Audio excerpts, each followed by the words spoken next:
Hello, everybody. Welcome to A Wild Ride Called Life, the podcast. I'm Annette Wittenberger, and here we get real about mental health, transition, music, and work, and everything that we do in our communities. These are the raw, unfiltered stories that remind you that your voice matters and your story matters. Today, we are talking about service, remembrance, family, and the power of giving our Vietnam veterans the welcome home many of them never received. North Bay Honor Flights transports qualified veterans at no cost to the veteran to Washington, D.C., so that they can visit the memorials built in their honor. Joining me are Cynthia Hermosillo, Claudio Calvo, and David Mohle. Sometime in 2027, so next year, Cynthia will accompany her father, a U.S. Navy Vietnam veteran, on an honor flight from Santa Rosa, California to Washington, D.C. Many Vietnam veterans, including her dad's generation, return home during a very difficult time in our country's history. Instead of being welcomed, many experience criticism or silence. Honor flights helps restore a piece of that history by giving them the recognition they earned decades ago. As a daughter, she doesn't want to miss the opportunity to walk beside her dad when his day comes. Time is very precious. Every veteran deserves to know that their sacrifices have not been forgotten. Whether someone donates, volunteers, or simply thanks a veteran, every act of appreciation matters. Programs like Honor Flight exist because communities decide that our veterans are worth honoring. Claudio is a U.S. Marine Corps Vietnam combat veteran, an Emmy Award winner for technical excellence in sound after a 30-year career with ABC Television Network in San Francisco, and a former Veterans Employment Representative for the State of California Employment Development Department. He founded a nonprofit, and in 2023, he co founded North Bay Honor Flight. He continues to serve as the president of Hearts for Veterans. David is the president and CEO of Accent Printing and Design and a North Bay Honor Flight supporter. Today, we will discuss the emotional impact of Honor Flight, how eligible veterans can participate, and the organization's four major priorities: fundraising, recruiting, branding, and networking. Please welcome Cynthia Hermosillo, Claudio Calvo, and David Mohle. And there we go. Hello, everybody. Hello. Hello. Hi, everybody. Is there anything that I might have missed that feels important for people to know about your connection to North Bay Honor Flight or this mission? This goes to any one of you. Okay, our qualification, the veteran has to have served between 1941 and 1975.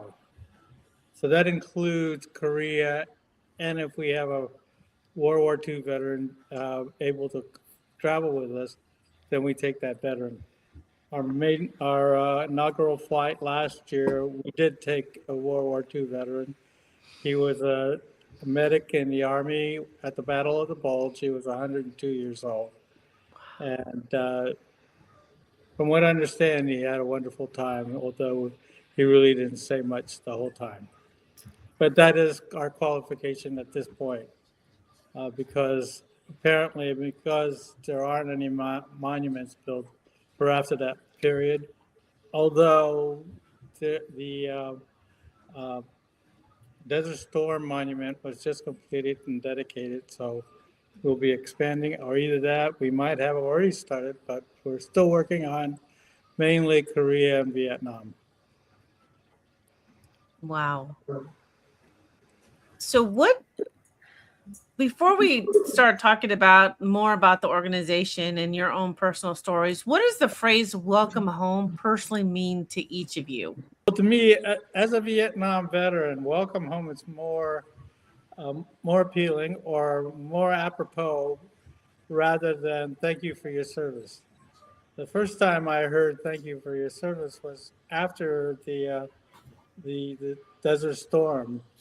And frankly, I had no idea how I was to respond to that because what do you mean, thank you for your service? My feeling was I served, and it was an honor, but nobody appreciated it. So why are you thanking me now? Although there were several veteran friends of mine that said, well, why don't you just say it was an honor to have served because that's the way you feel. And I said, okay, so that's how I respond to somebody thanking me for my service. But we never got our welcome home from Vietnam. So it was important to hear welcome home. And that's why our motto at North Bay Honor Flight is welcome home, because we're welcoming everybody home. And right now, our focus has been with the Vietnam veteran because there was no welcome home. And, when you look at all the wars that we've had, that other than the initial, greetings at home, there are still a lot of our people in foreign countries that had to stay behind to rebuild or help with the reconstruction of that country. So by the time they got home, there was no greeting. There was everybody's got forgotten. They've gone back to their normal lives. So uh, unless you were in that parade at the ticker tape parade when we got back, you know, you were never welcome home. You just blended in with the rest of the population. So much for sharing that. I I was sitting here thinking about what you just shared specifically about thank you for your service, and even with my peers and I still don't know how to answer that question. I don't know how to respond. I'm Army retired, and I've been to Afghanistan and Iraq, and even when they said the same thing, welcome home or thank you for your service, it just made me feel like, yeah, you're welcome, I guess. I don't know what to say. I still don't know what to say. I still feel very uneasy. I don't know what to say. I'm done the same way. I just, And of course, the natural response would be, you're welcome. no, I don't know how to. I don't know how to Right. do it. So I just. Can I jump, Maybe we jump should in come for a up with second? something that's more apropos. Yes. Can I give a non-veteran, I did not serve. So growing up, I had two stepbrothers drafted during Vietnam. So I'm going to be 65. So I saw a lot of the news. And over the years, I've met a lot of veterans. But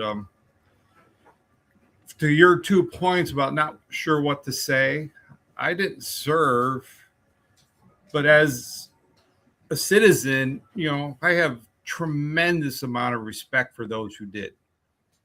And when someone comes up to you or Claudio and said, hey, thank you for your service, I say it with complete sincerity. I didn't serve. You did. You signed on the dotted line and went and did your service for our country, both of you two, and Cynthia's dad.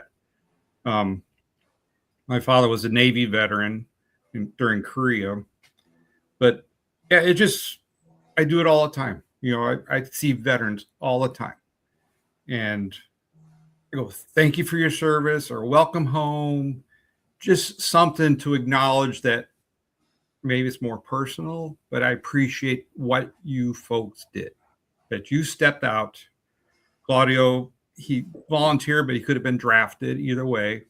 But you went, you served our country, and not everybody made it back.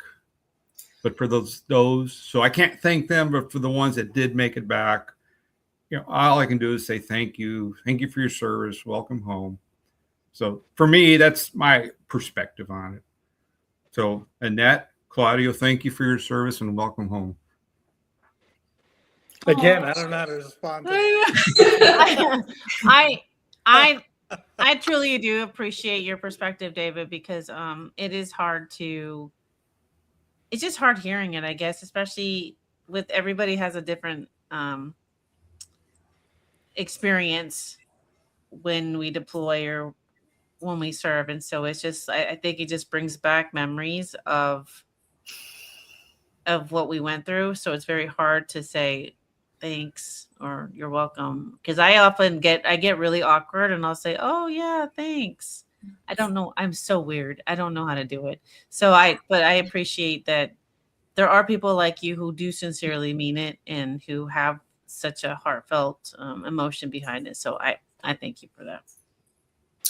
I'd like to add that when you come back from serving, it's usually silent. And so we talk a lot about how this honor flight is going to be special for those who came back and were criticized, but we're missing also the ones that came back and just went back to work, went back to their families. Like my father, he came back from Vietnam, raised a family, started a job, went into the civilian, like not civilian life because he was still active, but came back from war.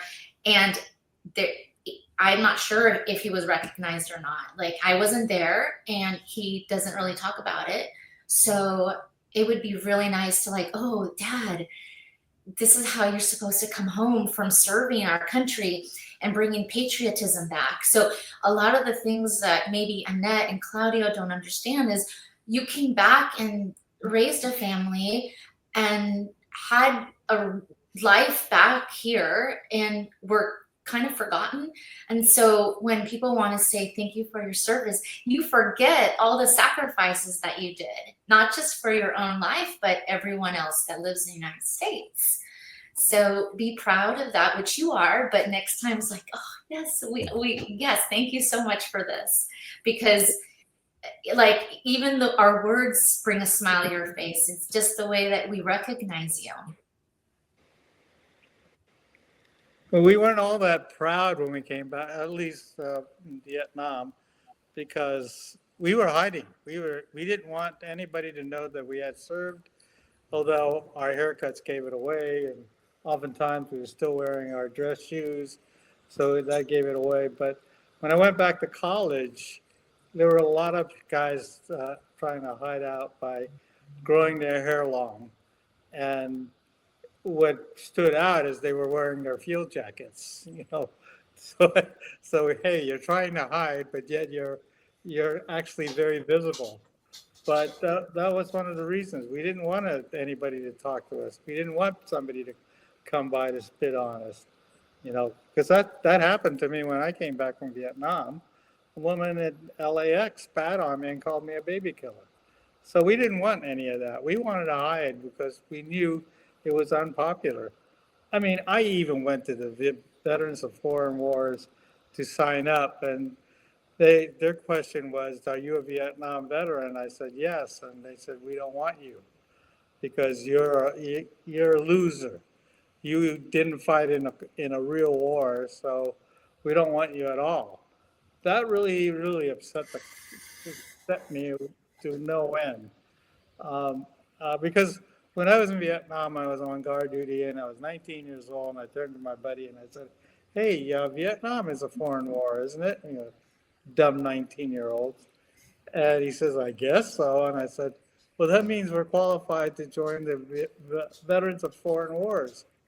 He had no idea what that was, but it meant a lot to me then, but to be turned down, you know, these were all the crises, and seeing signs and windows that says Vietnam veterans need not apply when it, you know, comes to jobs. So yeah, we hid that. We didn't want to be a part of that. We wanted to blend into society in the best way we could by protesting society, by growing our hair long, you know, and being and just being a part of trying to blend in with the population. Well, we can't change the past, but we can always change how we honor the veterans today. No, absolutely. But I'm so sorry that you went through that. That's very upsetting because I'm part of my VFW now, and I never wanted to be a part of a VFW, but I am. And that just really upsets me that you would have been treated like that. But again, Cynthia said we can't change the past, but still, I'm sorry. That makes me mad. That's awful. Well, I fought back by becoming a veterans representative, helping as many veterans. And now when I see a veteran, my question was I thank him for his service, but my question has always been, have you gotten all your benefits? Did you go to the VA? I'm a part of the VA right now. I'm a part of the volunteer services at the San Francisco Veterans VA Medical Center. And that's what my nonprofit is all about. And it's important that I know that our veterans are getting the benefits that they deserve. Even though, I always get this, well, give it to the younger people. They need it. That's not how I look at it. I said, if you don't take it, Congress would look at it and says they're not taking their benefits, so let's cut the budget. So now who is getting screwed out of this? The young veterans coming out now, and that's important to think that we have to stick together. We're a small population and we're special people, so we need to honor that and make sure that we're all taken care of. We don't leave anybody behind. No, you're absolutely right. So thank you for volunteering to help, because a lot of veterans don't know what's out there. We don't know what we don't know. And it's unfortunate. So right. And society is not going to go out of their way to inform us. They're not. It's crazy, but yeah. So Cynthia, we're going to start with you really quick. Can you tell us more about your father beyond his military service? Like, what would you like people to know about him, and what does it mean to you to accompany him on this honor flight? Oh, definitely. My father served for 23 years, and he entered the Navy. He was active on April the 13th of 1969, which was just and when I think about that year, I think about all the things I know about the 60s and the 70s, and imagining my dad as a young man. He's one of the hardest working people that I know. And he came back from serving and met my mother and had a family and raised in San Diego. And still today, he's active grandfather. He lives, like I said, the funny thing about my father is every single time that I see him, when he comes to visit us in Santa Rosa, we do take a trip down to the Coast Guard in Petaluma. We go shopping. We take the kids to all like the fun things that the bases have to offer. We're in San Diego. I grew up there for a good 13 years of my life, and my weekends were full of air museums. Him teaching us history about. We were on carriers. We, every time there was a carrier in, my father took a trip down to North Island, and we were always like watching them come in, seeing all the sailors. Grew up around that throughout junior high, high school, went back to San Diego for college, and still my father constantly teaching us about the history and honoring veterans. And I myself was encouraged to join the Air Force. So I did a few years with the Air Force ROTC in college. So military family life is strong in my family. And like I said, my dad has always been the person that pushes us to have like the very best for his kids. So I grew up with, seeing his life, but he never really spoke about his time in Vietnam. It was all through, weekend trips to the Air Museum. Like I mentioned before, showing off the carriers and, stories here and there. So this trip that we're going on is going to be incredible for us to see, and some monuments that we've never seen before, and going to DC. What are you most looking forward to experiencing together, and what do you hope he feels when he returns back from that trip? Well, number one is the memories I'll have with my dad. I constantly see pictures of him as a young man in the military, and I have these beautiful portraits of him. But to see him and his face light up when he sees these monuments, and he lights up when he's around other veterans. And so to him to be part of this community and being there together, and if it wasn't for the honor flight, I don't think I can get my father to go with me and do this. There's something about them being the veterans, eagerly wanting to do a trip like this. So it took a lot of convincing for me to tell my dad, I think it's important for us, and I think it'll be fun, and this is a memorable experience. And I'm part of a committee now, so you have to. I have to encourage him. It's not an easy thing to go back to in his lifetime. So I'm hoping, and I know this will happen. I've heard that it's one of the most memorable and fascinating trips of anybody's life. So I'm really excited to see that. So this has obviously sparked some more conversations between you and your dad about this, right? Like, because he was a little bit hesitant. So how have you been able to fully convince him that this is something that he should experience? Well, I mean, Vietnam was a long time ago, and so I want to remember. I told him I want to do special things with you, and things that it's just between us, right? So it's a daughter and a father moment where we get to go to his past. We get to dive deeper into his past, and he, it's hard for them to open up.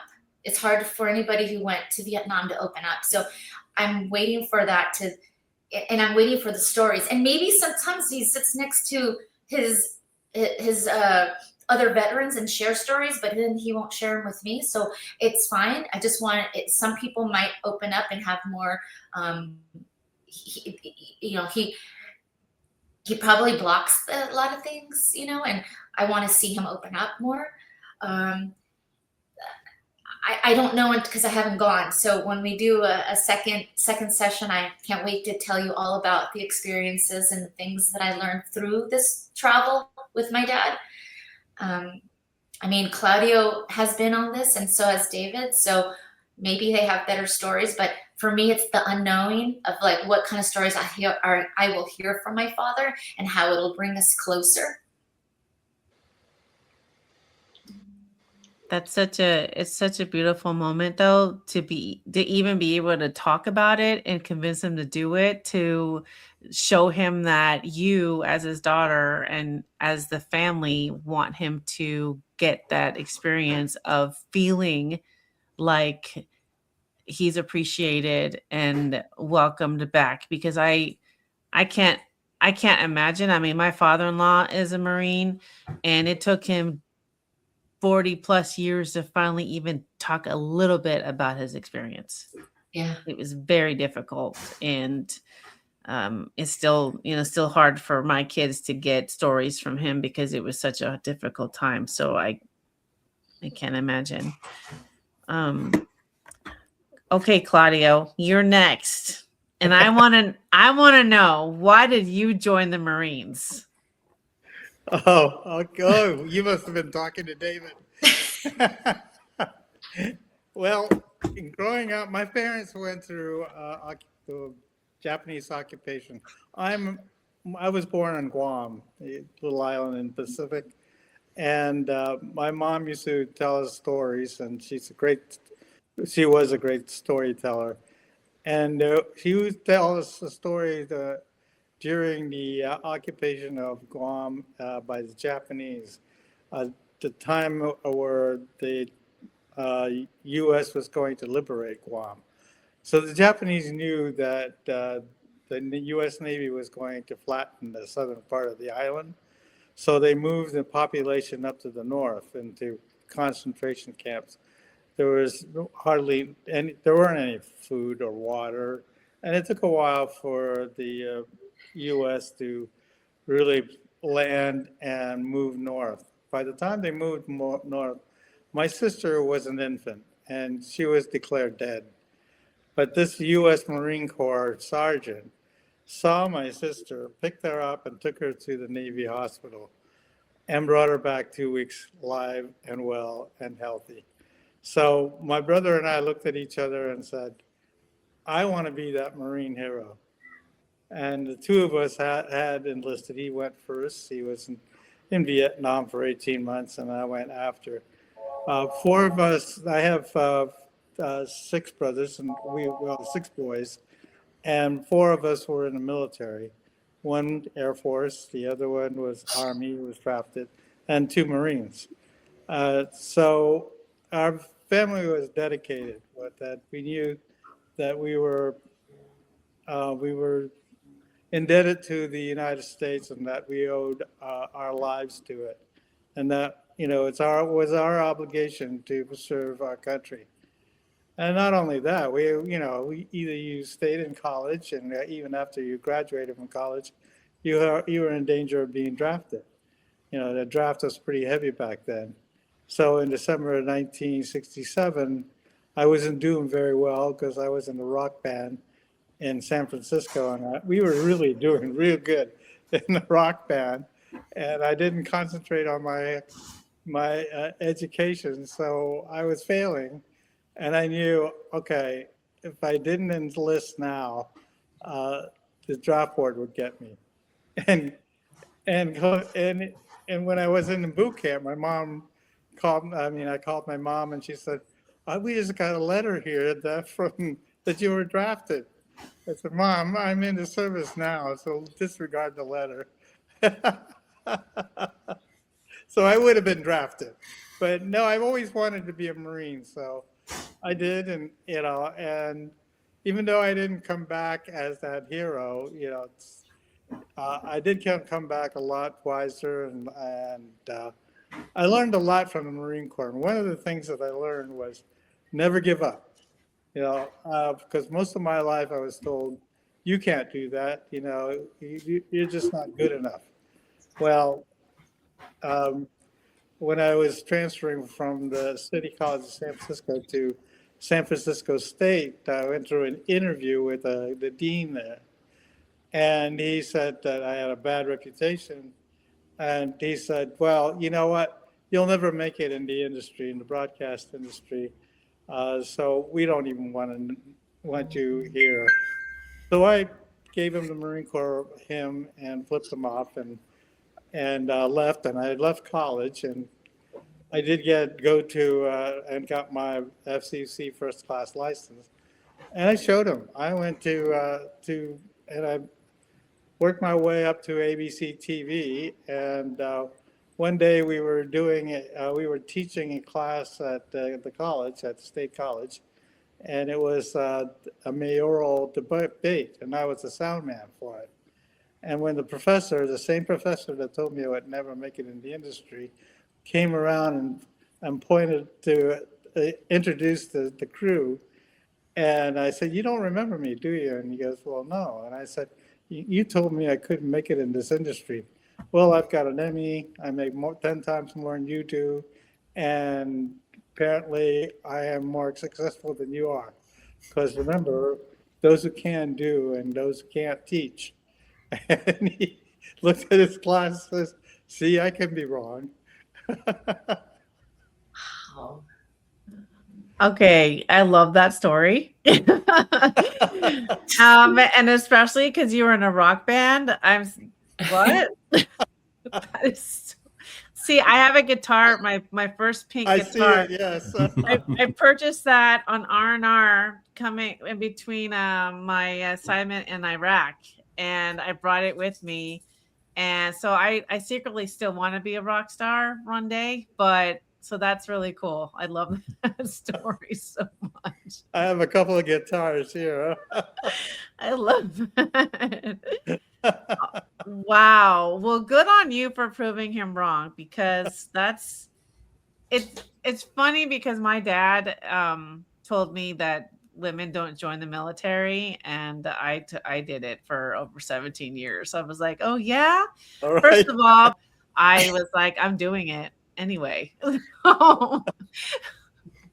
So we proved that we proved them a little bit. We proved them wrong a little bit. So that's awesome. It brings me to a story with my dad when I was in college. He sat me down. I was going to taking broadcasting courses, and he said, he was a successful businessman. He said, "You'd make more money if you were a CPA." So think about it. You might want to go on to being a CPA instead. And so I thought for most of my career that my dad was not proud of me. He didn't really, support me with my career choices. But one day after we did a morning news show, I hung up, the phone rang, and it was my mother. My mother said, "You didn't run credits today." And I said, "Yeah, we didn't have time. We had breaking news." And she said, "Well, don't you realize your father doesn't go to the bathroom until he sees your name on the credits?" Then I knew my dad was proud of me. Oh. That's cute, Claudio. That is so sweet. It's funny how our parents show us in a different way that they're Right. proud of us. We're expecting the obvious, but it's those little things. You're like, Yeah. oh, okay, that was their way of showing us. My dad was a Spanish, true blue Spaniard, and he did not speak a lot unless he wanted to make a point. And, he doesn't share very much, but that was his way of showing that he was proud and he loved me. And I go, wow. Oh my gosh. Do you feel, because you had mentioned earlier that you like to help veterans, you're a volunteer. Do you feel like helping other veterans receive recognition or benefits, things of that nature, does that also bring you a measure of healing? Do you feel like? Oh, definitely. Okay. Oh, yes. I mean, healing has a lot of ways, I'll tell you how I found out that I had post-traumatic stress disorder. In 1996, I was going through a divorce, and a friend of mine who was the vet rep for EDD at the time, eventually did his job down the road, came to my house and says, I know you don't feel like you have anything wrong with you, and there's nothing. And I said, wait, Skip, dude, I'm going through my second divorce. I'm having problems sleeping at night. There is something wrong here. And so he gave me a pamphlet that said the 10 steps to understanding what PTSD and a Vietnam veteran is. So I read through it and I said, this is me. So I realized that I needed help. And by looking for help, the first thing I went to is, of course, the VA. And it was actually the vet center, because, Vietnam veterans did not trust the VA. And I didn't trust the VA. In 1972, I went to the VA in San Francisco, and it was dark and dingy and smelly. And I waited 8 hours for an intern to tell me, give me 2 aspirins, and said, I can't do anything for you. So I vowed never to go back to the VA. But there's this little 82-year-old man that was the Veteran Service representative in Marin County that said, go ahead, go back, try it out. Really, you'll see that it's changed. And I did. And, it was the most wonderful feeling in the world to realize that finally the VA has come around to support us and do things for us. And that just piqued my interest into how can I help more veterans? When I went to the vet center in Roanoke Park, because the vet centers aren't really associated with the VA, because that was the whole point. Vietnam veterans didn't go to the VA, but they would go to a little community clinic. So by meeting the counselors there, I realized I'm not alone, and there's thousands of veterans out there that need help. And by helping others, I see healing in myself as well. And that's what this, my first flight that went late last year. I went out on our first flight out of San Francisco, out of Santa Rosa, and my daughter was my guardian, so that's why I'm really, supporting Cynthia in this because it is my daughter and I are so close. She's my best friend, and you know, uh, when we came back and had the greeting that we did, the finality sort of, uh, I grabbed her as I'm crying and I said to her, I'm finally home after 57 years. So these things there's a lot of items that we need to do in order to do healing. And they may be incidental, maybe not that important, but it's all a part of the healing. And, if we say, well, I don't need it, well, then you're just denying yourself of something that is really, really important to your health and well-being. For someone that's hearing about the North Bay Honor Flight for the first time, what is the organization's mission, and what does the full honor flight experience include? Our mission is to take as many veterans, qualified veterans to Washington, D.C. to visit the monuments. And it entails a lot. And when I first was associated with the Honor Flight Network, I didn't realize how big it was. It's huge. There are over 130, about 134 hubs throughout the United States. We are probably 130. And we work together. For instance, when we flew out of Santa Rosa, we were flying commercial, so we had to fly up to Seattle because that was where the hub was for Alaska Airlines. And we got out of the plane in Seattle. We had hundreds of people greeting us. And oh my God, talk about tears. We had no idea this was going to happen. And that was just the beginning. And it kept getting bigger and bigger and bigger. And this is why I really push this to all of our veterans that are qualified, that it's more than just a welcome home. It's part of that healing process. I'm a part of a post-traumatic stress disorder group at the VA local clinic. And there are several veterans that have gone on the trip. In my group of 16, there's about 16 veterans in my group, and it's all Vietnam combat veterans. Only 3 of us have been on the flight.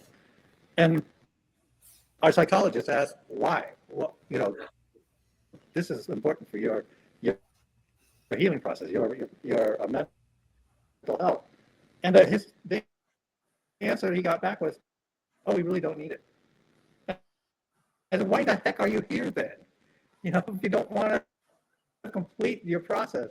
So that's how I feel that this honor flight helps you complete your process of healing, and that it also brings you closer together with your family, because when you know that what you've done, and you need to make amends, and you're taking care of all that. There's a lot that you can take. I mean, I talk about this all the time, and I always tell about a different story each time on why we do this. What branch you're in, we're all together, we're all, going through the same thing. And it doesn't matter also that you weren't on combat. Our qualification is that if you signed up between 1941 and 1975, it doesn't matter if you were active duty, if you were reservist or National Guard, you qualify. When you raise your hand and swore an oath to defend the Constitution of the United States and put on that uniform, you're qualified. I know also we don't look at your discharge to see what kind of discharge you got. Everyone's qualified. I used to say that, I wanted to punch my LT, but I didn't but it's okay if you did, and because you're young and you still deserve this. So there's a lot that goes into this honor flight, though, that when you come back, that you're changed. The psychologist I work with, after our last flight, that back in April, came up to me and says, "I have another group," and one of the guys there went on the flight, and he says, "It's changed his life." And I said, "Well, look at us; it's changed our lives too. But all we can do is go out and preach it." When I was recruiting, I got a lot of this. I said, "Oh, how would you like to go to Washington, D.C.? All expenses paid. It'll help your healing." And I got this. Oh, last time I signed up for anything, I ended up in Vietnam. I gotta tell them, get over it. Move on. Be a part of the society. And we have veterans who won't go because we have a strict rule that we don't take spouses. Not all spouses can be a burden, but there have been spouses that interfere. This is their time to do their healing. I tell people that maybe you're pretty much near the end of your growth, but there's another veteran that might need your support. That put your arm around them or her, and show that you love and you care, and that they're not alone. Because that's one of the things that I feel that a lot of veterans feel, that we're alone in this, and nobody really is listening or caring about it.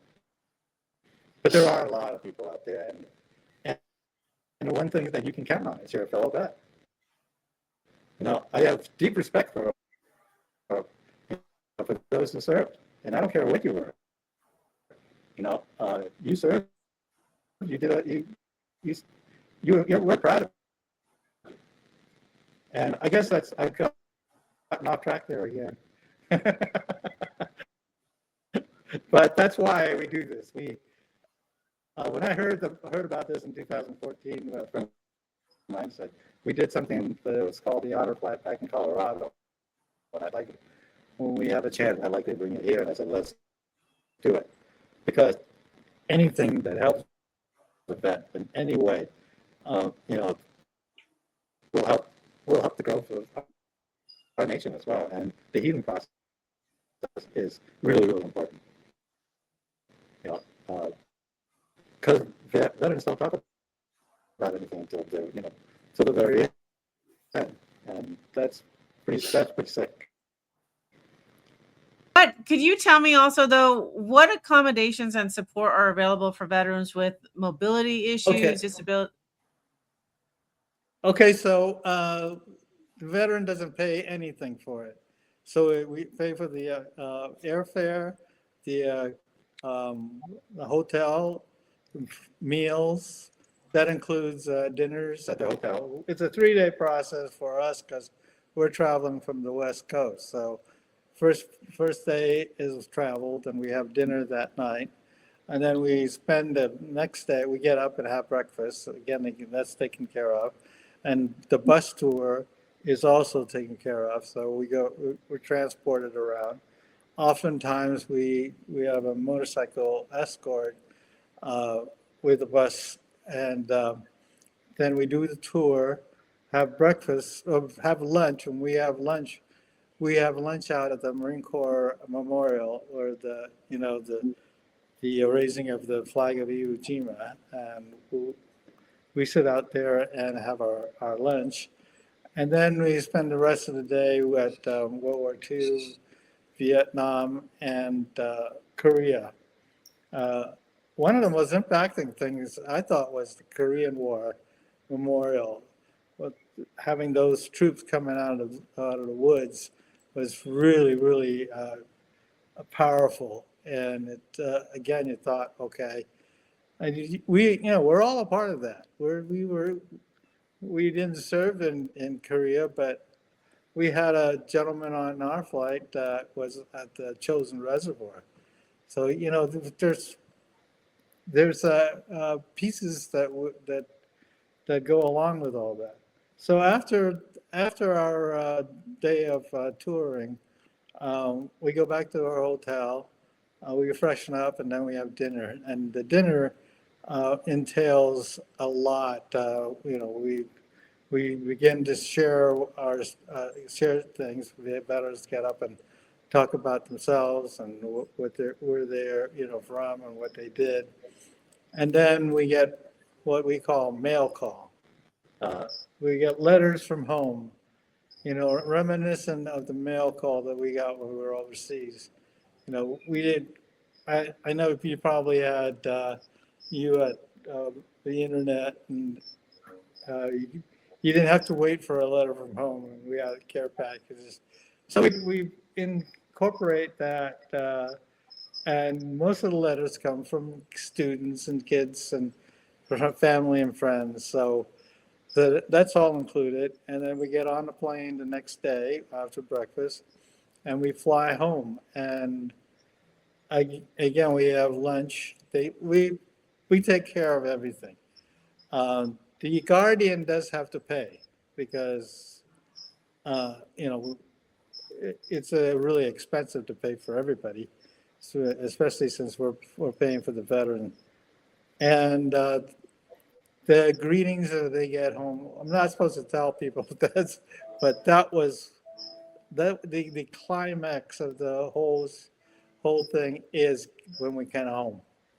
That is the greetings that we never got, the welcome home that we never got, and the support of the community that we never got.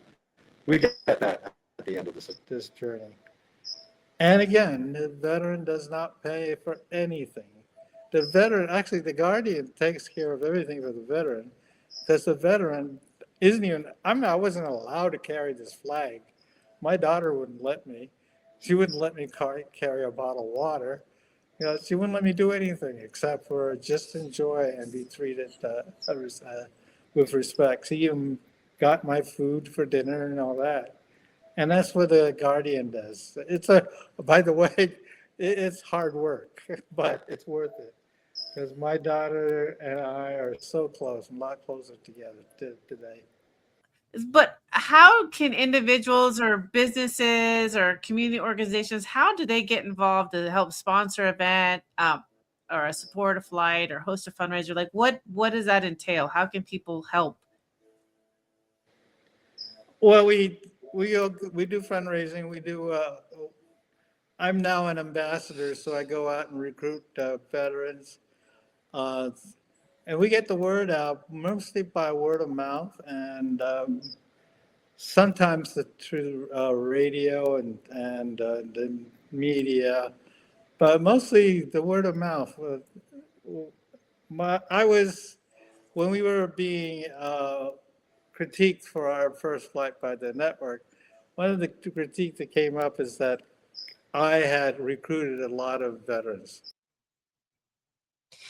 Hi, welcome back to A Wild Ride Called Life, the podcast. We are on our second segment talking about the mission of the North Bay Honor Flight. And I wanted to re-welcome our guests, Cynthia Hermosillo, Claudio Calvo, and David Mohle. During this segment, we're going to talk more about the mission and what they're doing to help continue this mission, as it is such a very important topic that we do not talk about enough. It is honoring all our veterans, and it's just something that it's been put in the back burner, really, and I think we need to talk about it some more. So let's welcome them back in. Hello, everybody. Hello, how you doing? Hello. Good. So we're going to start really quick with Cynthia, because I wanted her to touch again, just a little recap, and touch again on the history. So we're going to start with Cynthia again, so we can talk a little bit about, just do a recap and talk about the history of the honor flights, just so that everybody can be aware of where it started and where we continue to go with this. So Cynthia, why don't you do a little recap about that?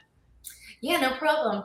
So the honor flight started in 2005 with a physician's assistant's name of Earl Morse in Ohio. And what he noticed was that World War II veterans were getting older and then passing away before they even had a chance to see any of the memorials that were built for them in their honor in Washington, D.C. So he said to himself, and it's a very powerful idea, what if these heroes flew to Washington, D.C. for free?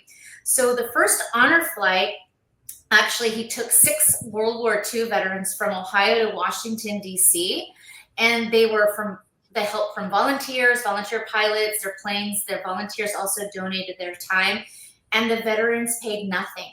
So with a mission like that, it expanded quickly, and they were able to send Korean and Vietnam War vets. And very quickly, it became a national nonprofit organization. And like Claudio and David and myself, amongst many other committee members in our committee, were able to put on this yearly. And annually, we take veterans to Washington, D.C. And that's basically how it started, and we're continuing the legend. That is so interesting. I mean, for everyone else that's listening here, I want you to comment to tell me if you knew this, because I did not. And I think it's just such an amazing history that we needed to know about. So thank you for that. So we're going to go ahead, and it's David's turn. I want to hear from David. And you had said something about how you did not serve in the military, but you do serve our veterans now. So what led you to become involved with honor flights? And what does serving veterans look like in your life today? So there's a bit of a back history to this. My wife she was a kindergarten teacher at a Christian school up in this area. So every year, the 8th grade class would go to DC. So my first son went, the following year, my other son went, and I went on that trip. Well, over the years, even though she's a kindergarten teacher, she finagled her way to go on to DC about 14 more times over the years. And then, because we knew the teachers, I would be able to tag along too. So I probably been about 8 times with the class. So my first time I went, my younger son, he's 35 now. So we probably first started going just when honor flights was just in its either hadn't begun or it's in its infancy. So over the years, you would see more and more veterans there. And the biggest spot was Arlington. You'd go up to Arlington because the class always went there, and you'd see buses of veterans getting out and going to see the changing of the guard. And then the memorials, you'd see more and more the veterans especially Vietnam Memorial. And I just remember a time where this is before being on the board, saw a gentleman who was in a wheelchair. And if you know the Vietnam Memorial, you can go see all the names are there. For all the memorials, for me, that's most impactful because it's the most simple memorial. And I just remember him getting out of his chair, kneeling, putting his hand on the wall, and just crying, just bawling. Well, at that point, it really moved me. You would read stuff on the walls. I do a lot of reading about history, Civil War, World War I, World War II, and Vietnam and Korea. So then one day, a gentleman here in this room called Claudio's, because I talked about it, he goes, "Hey, we're starting an honor flight here." And from my experience, I think this would be just fantastic. I didn't serve, like I said, but just having respect for all these men and women that went before us that did serve, and their stories are important if they share them. The fact that they served is so important. It gives us the freedom we have today. So, I cherish that freedom, I cherish those guys, men and women that went before us to do that. When I go about my day, one quick story, we were in DC and it was at the National Cathedral. and you see veterans wear their hat. So there was a gentleman there with a Navy hat. So I went up to him and asked him, "Hey, where did you serve at?" It was the Pacific. And I never try to pry too much. I always let them talk if they wish. And then, so what kind of boat do you serve on? Oh, PT 109. And we talked a little bit further. And then he goes, "Oh, by the way, John F. Kennedy was the commander of my boat."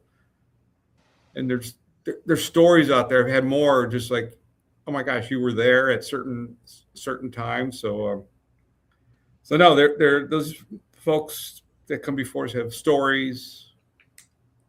Many we'll just never hear about. And the books you read, what these folks have been through, and they come home and they give us the freedom we have, but the toll it's taken on their lives, physically, mentally, and family. So that's kind of why I do it. I'm here for them. When you go on an honor flight, I went as a guardian a couple times, and you were there to serve that veteran. He's done what I never did. They put their lives on the lines like I never did. So here I am, in what little capacity I can do, I'm there for them. Well, I thank you for sharing that, and thank you for what you do, because that's really such a beautiful thing to have people like you supporting all of us. So thank you so much for that. So from your experience with honor flights, what have you seen these journeys provide for veterans and their families beyond the trip itself? A lot of it's the healing you see, at the certain memorials. I think Vietnam Memorial is probably the most moving, where you see a lot of emotions really getting displayed. Most of that's because most of the veterans are left are Vietnam. It's Korean, but a lot of Vietnam veterans. And so a lot of it's just the healing you see, the sharing of the veterans. The last trip I took with a local honor flight, there was a veteran there. He was the Chosin Reservoir veteran. And his guardian had also served in Vietnam. So it was kind of a double whammy, because he was finding names on the wall of his friends that passed away, and he was very emotional. And he was pushing this Korean War veteran in a chair. So a couple kids came up to him, school, because there's schools everywhere, and they started asking him questions about the military. Nothing deep, just what's your thoughts on the military? Should we join? And then first there was a couple boys, and more, then some of the girls in the class. Pretty soon he's surrounded by 10 or 12 students, and the teacher is crying because the kids are asking these questions. She's so proud of them. So, and for the veteran, that was probably pretty good for him. The fact that young kids are asking these questions, and he's able to share without getting questioned or judged. The first trip I took with another group, the kids were lining up at different memorials and just saying, "Thank you for your service." And when we got back, on the bus, and the gentleman goes, "That was so meaningful that the kids were lining up." Young kids who knew nothing about their experience were standing there saying, "Thank you for your service," over and over again. So for him, that was just, that was the most incredible experiences. Then as the trip progresses, like Claudio mentioned before, they do a mail call. Now the trip we took with the South Dakota was a training trip for Claudio and I. They did mail call on the plane. First of all, the plane trip was just crazy. I mean, just these veterans just do whatever they want to do. I mean, there was no, turn your cell phone off. What? I'm not turning my cell phone off. So that was actually rather fun. The one trip there, we had a gentleman, the pilot came on, he was a veteran, but came over from, where did he come from, Claudio, remember? He was a Marine. He was a Marine, but his parents came from overseas. Uh-huh. But he just expressed his gratitude for all these veterans on the plane, because he wouldn't be where he was without them. So they walked up and down the aisles with mail call. There's 85 veterans on that plane, and the plane just goes dead quiet. And what I understand with a lot of these letters, there's a lot of healing in there, because not everybody who served came home to a happy family. A lot of families had different views on especially Vietnam, any war. Everybody's going to have different views. But in those letters, there's also healing taking place. Family members that weren't quite happy with them, maybe hold some anger or resentment because they heard stories of what happened in Vietnam. So the gentleman, I sat behind my gentleman. I took some pictures of him reading his letters. I wasn't reading it, but I could just see, like, the first sentence was, "I'm sorry." So I sent him to him and I erased him, because that was his personal business. I just wanted to have him for a memory. But there's a lot of healing just in those letters, and a lot of thankfulness. I know the Christian school that my wife taught at, they provided a bunch of letters, just general, thank you for your service. And then when you get back for the welcome home, that is just, most of them don't know what's going to happen. And then it's just so emotional for everybody, because, Claudio knows this. I know this. A lot of the veterans, after they get off that plane, and they go, I think even Claudio said this is the first time, and he knew it was going to happen, the welcome home, but he also felt that this is the first time he's felt welcome home. And a lot of these men and women do. They've never felt welcome home from the battles they served, and now they finally do. So a lot of people I ask, I said, we do a welcome home, and then they go, well, the only welcome home we really ever heard about mostly is World War II, the couple dancing in Times Square. Think of all the welcome homes that a lot of veterans that were still World War II were stuck in Germany. Did they get a welcome home? The Korean guys, I don't think, got much. Vietnam, that was just off the charts in a negative way. So the country itself, government, I don't think, provided a lot of welcome homes. Maybe people did, but this is our opportunity to take the ones we can and welcome them home. If they go on a trip, we can take them and welcome them home one by one. Absolutely. I can't imagine. When my father-in-law, I was told my father-in-law went, he attended an honor flight last year, and I was told that it was very emotional for him, because I think I had mentioned before, it took him decades to even talk about it at all. And so when he was able to experience that, I just can't imagine. And I'm so glad that he was able to do that, because There was a trip, because we did the training. Our mentor was out of South Dakota. He told us about a gentleman he was old, I think World War II, went on the flight and came back and literally died like 2 days later. But his family said he had the biggest smile on his face. So he died, at peace, knowing that, people honored him and respected him for what he did. So it's a lot. Yeah. I think it needs to be done. Yeah, absolutely. Absolutely. So as the president and CEO of your business, Accent Printing and Design, how have you used your business experience, resources, or even network to support the mission? Just so that other businesses out there, if they're listening, so that they can understand how they can also support this mission. I think for me, the biggest one is I can tell everybody I'm taking time off to do stuff. I'm the owner. I mean, I've been very blessed with this business. We've owned it 14 years, and it's been very successful. I bought it from the previous owner. So I've been very blessed with this. So my whole feeling is, I got to give back. Yeah. Honor Flights is not the only nonprofit we support. You know, we give a lot of printing away. Yeah. And I go, yeah, you can't give away too much, I think. A couple things we do is memorial service cards for people that pass away. Oh, wow. People will come in and it'll say, okay, how much do I owe you? We just, hey, you're doing with more than a week, you know, so you get those. But as for Honor Flights, you know, we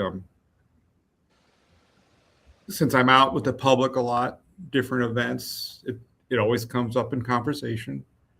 You know, we provide, except for a couple things, pretty much they don't pay for printing at all. So we basically do everything they need. Even Claudio, for his other organization, we provide all his printing for him. And then my son got involved with it. He's on the board right now. His wife, you know, she does a lot of stuff for it. So we're all, even Amy, who works for me, she's very involved in things. We provide design, artwork, printing.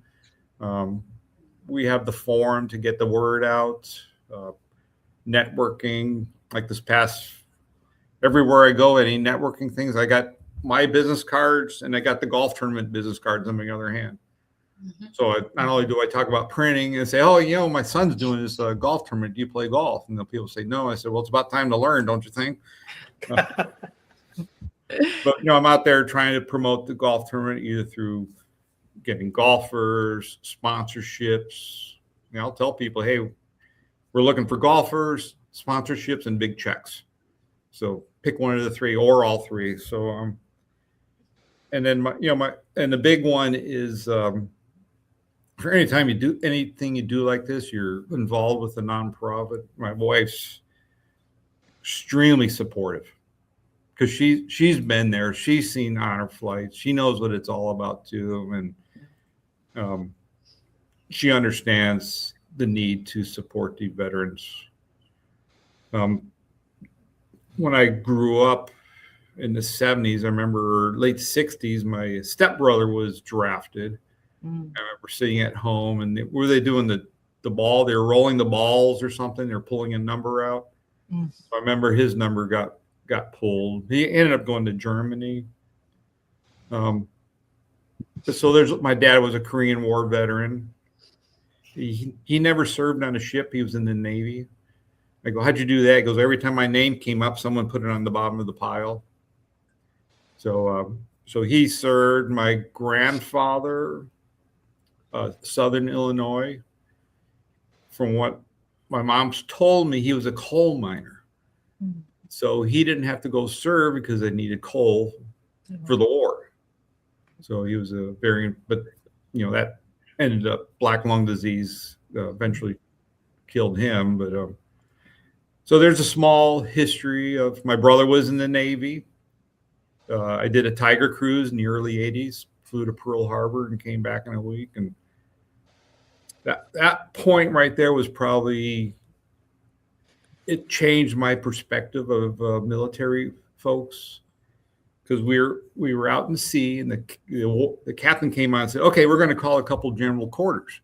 Don't worry, we'll give you plenty of notice. We're just doing practice. I think the second night out, general quarters, not a drill. Well, they ended up having a fuel spill in the engine room. And watching these, so I'm taking over another sailor's bunk and watching these guys jump out of their three high bunks. Their pants are on before they hit the ground, and they're up the stairs. And my brother's yelling at me, get out of there, because they're going to close the hatch on you. So it was just incredible how, Claudio can attest to how efficient it was, the training and how everybody responded. And it's like, man, I'm in good hands here, so I'm okay. So that might have, I know I kind of went on a tangent, but I think, you know, a little bit of the history I have associated with the military, you know, and family, and give a little perspective. No, I appreciate that. So what would you say to another business owner who respects veterans but is unsure how to turn that respect into meaningful action? First, I can give you my phone number. and you can call me, and I'll just, I think a lot of it's going to be a personal experience that I can share with them. But if anything, it's just, this is going to sound kind of strange, but you just got to look around and look at our country. And our country didn't come here by magic. From Revolutionary War to where we are now, everything, all the men and women that served had a purpose so we can maintain the freedom we have. And whatever your thoughts on wars are, they still served. Claudio, he was either going to get drafted or he volunteered. He served. And so many people today, I meet young men all the time and women that are, just met a guy the other day, a young man. He goes, "Oh yeah, I'm joined up for the Marines." I went and shook his hand. I said, "Thank you. Thank you for stepping out and serving." So as for someone, just, it's so important to respect Claudio, Cynthia's father, my family in the past that served. And it's almost like I almost need to talk to him personally. Sorry. Just to share, and Claudio, I can sit down and talk to him. I don't know. That's what Claudio and I do a lot of time. We'll go out and talk to groups. But I just think it's so important to be there, to give them the welcome home. A lot of people don't know a lot of history about Vietnam or the welcome home that these guys got. So they need to be made. People need to be made aware, and then how to take that awareness and put it in play. Yeah. So thank you. Well, you just touched on it, but can you please remind people why volunteering your time is just as valuable as donating money? Well, I can donate money all the time, but until so we still do. I don't trade one for another. We always donate. But the personal experience, the fact that, you're there for somebody, if they'd like to share with you, you're there. The money's everybody's got so much money, but your time is really valuable. And we only have so much time. Right. And to give people a part of your life in a certain time, in a certain way, I think that speaks. I think Claudio probably could attest to that more. The fact that people are coming out, volunteering, guardians, doing stuff for veterans. They're going to see bodies there that are concerned about their well-being or willing to welcome them home. So, yeah, just and you know what? Remember the Bill Murray movie Scrooged? At the end, because he was so negative, but at the end he got it, and he goes, "I want more of this." The feeling that you get. It's kind of selfish, but the feeling that you get when you see these guys happy, when you see, and then ladies and guys, feel some healing, or they come up to you and say, "Thank you for coming or being here," or something. That's kind of a selfish thing. It makes you feel good. It makes you feel like you're doing something. So, yeah, as Bill Murray said, I want more of this. I want more of that feeling you get by being there for others. Yeah, I love that. Thank you. So this goes to anybody now. What do you hope that every veteran, family, even business and community member listening to this will do after hearing this conversation? I have a mission. I'm a mom. I have a 10-year-old son and a 6-year-old son. My mission is to complete my trip with my father, be a part of those memories, be a part of the history, see these magnificent places that my father hasn't gone. And like everyone here says, they're very veterans are very stubborn. It takes a lot of convincing to say, get on the plane, let's go have some fun and build memories together. But I have these young children that, my son just recently asked to hang a United States flag in front of our front door, and I needed to continue teaching him. Do you know what that means? Do you know your freedom isn't free? You're making it chokes you up to think like you have to pass on these stories and the importance of being patriotic to young people today, because I don't want it to be lost. At least my mission is to continue the stories and continue the laying down the foundation for my son and friends, that where they live and the importance of who gave you your freedom, the heroes that were behind the flag and stones. And so, I hope I answered that question. Mine is to continue their faith in the United States. I would say for me, I know we had a brief discussion about this earlier, but the fact that you see veterans, especially Vietnam, more and more of them are wearing hats now. Mm-hmm. Seen that really rise in the past few years, because before they were just embarrassed, didn't want to be known. So I know between you, Annette and Claudio, there was a conversation about what do you say to a veteran? And I don't know if there's really an answer, but at least if you see a veteran with a hat, but you got to say this with all sincerity. If you can't say it with sincerity, you don't do it. But if you can, just go up to them and say, thank you for coming home. Thank you for your service. I appreciate what you did for us as a country. And either a conversation will start or maybe it'll stop, but at least give them some acknowledgement in a little way, just to know that, hey, because when I do it, people say, oh, well, thank you, and you get an idea that it's not wearing a hat, but they're being recognized for wearing a hat for what they did. And then, who knows where it goes from there.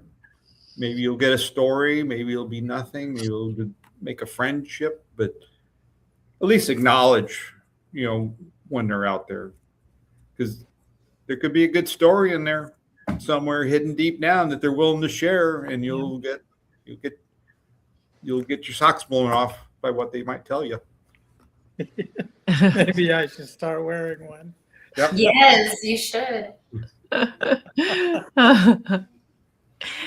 Talking about stories, I have a quick one. Last year, I lost my favorite uncle to the exposure of Agent Orange in Vietnam.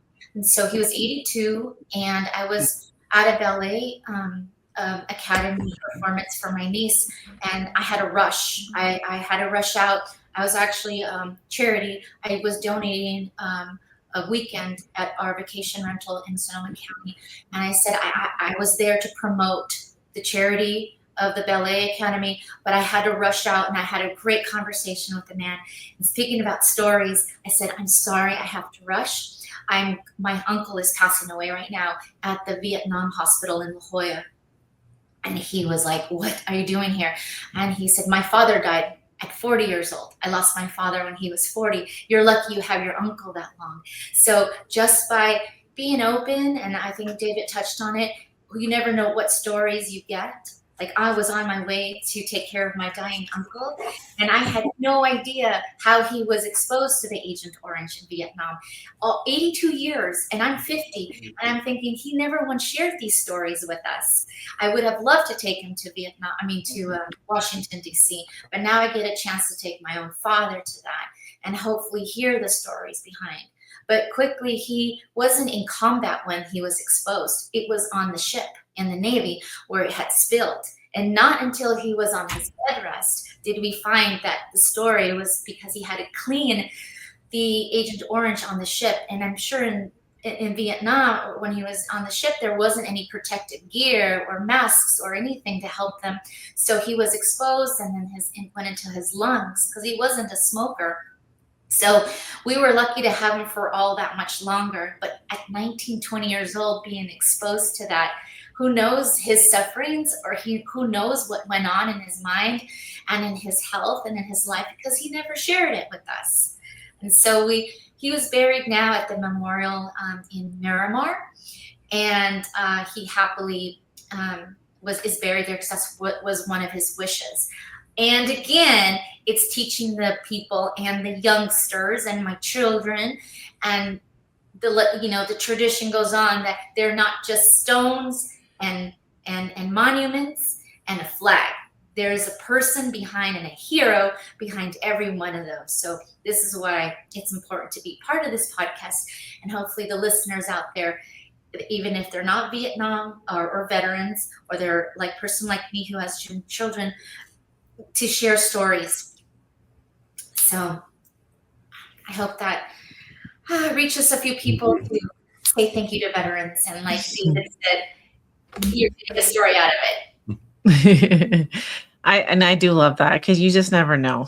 You never know what story you're going to get, and then the light in their eyes, when you get to see the light in their eyes when they get to talk about it, is like they just needed someone to listen. Mm-hmm. That's it. It's important to let everybody know what we're doing, because this takes a lot of money. The veteran doesn't pay for anything, and the guardian does, but what we raise can barely take care of the airfare and the buses and the meals and the tours. So we're doing a couple of things. This Saturday, actually, we have a dinner dance, which we call the Speakeasy.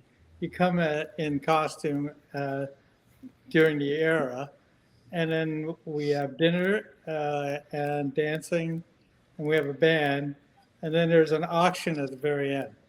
So that's one way to raise money. We're also raising money through our golf tournament, which is in October 27th. I don't play golf, so this was the very first one. Actually, the individual that gave me this idea was Cynthia's husband. I was over at the Pacific Coast Air Museum, and he had a stand set up there, and we started talking, and he said, "You know who you should talk to, and you should really, one way to raise a lot of money would be through golf tournaments."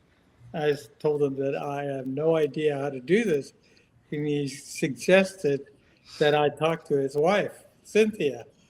And I brought the information back to the board of directors, and I said, we need to do a golf tournament.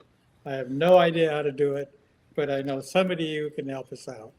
So that's how I got introduced to Cynthia there. Where can people find out about all the things that you're doing? Oh, wow. We have a website, the northbayhonorflight.org. Okay. And that has an abundance of information.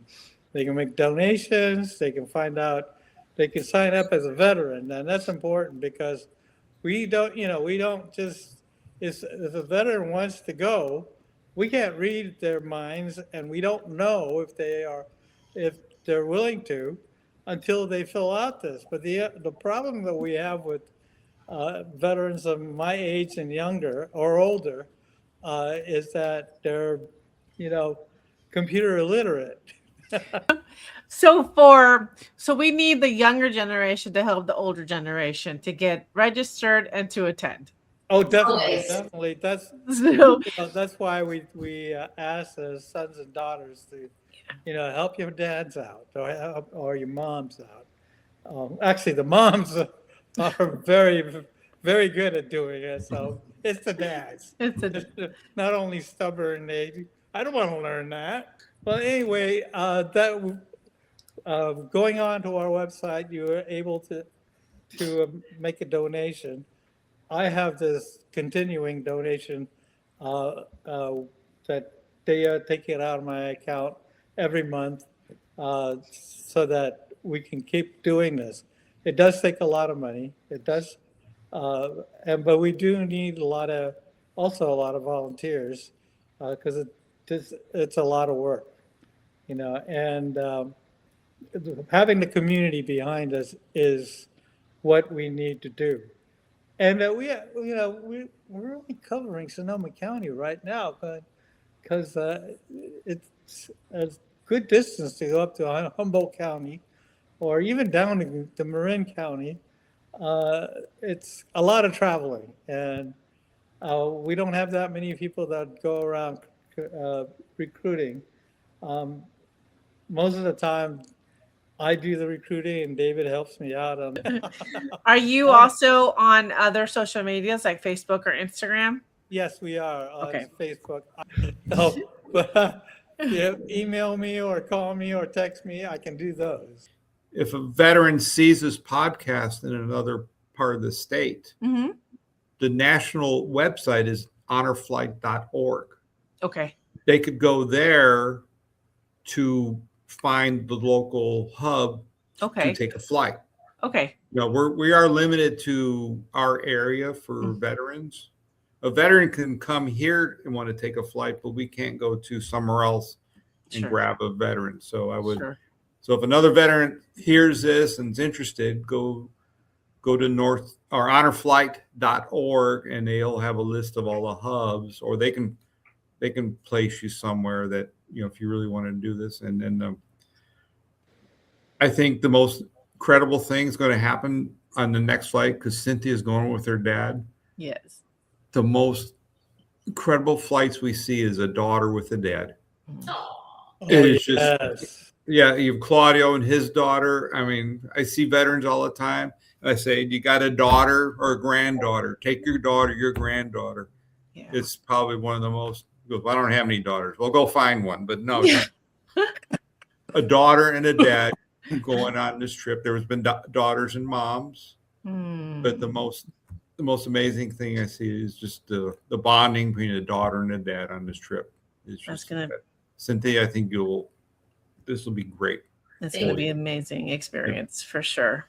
Well, I thank you guys again for sharing your stories, for reminding us that honoring veterans must be more than just something that we do on a holiday, because I think that's where we get lost, is just like Veterans Day, Memorial Day, Labor Day. And so this is much more than that. We may not be able to rewrite the homecoming that many Vietnam veterans experienced decades ago, but we can show up today. And I think that's one of the most important things. And so making sure the veterans hear their words is so important, and that they should have heard that from the beginning. So thank you for your service. Welcome home. We have not forgotten you. So thank you guys all for being here, sharing your experiences, sharing about this mission and this organization, because it's something that everybody needs to hear about. I appreciate it so much. At A Wild Ride Called Life, we share real stories and challenges of navigating life's twists and turns, because your journey matters. Whether you're healing, growing, or rebuilding, this is a space to find connection, inspiration, and a community every step of the way. Join our email list and subscribe at awildridecalledlife.com. Explore our latest projects, stories, and resources at awildridecalledlife.com. Follow A Wild Ride Called Life on LinkedIn and at Facebook, Instagram, and TikTok, and turn on your notifications. Like, subscribe, and follow A Wild Ride Called Life across all social media and your favorite podcast platforms. We'll see you on the next podcast of A Wild Ride Called Life.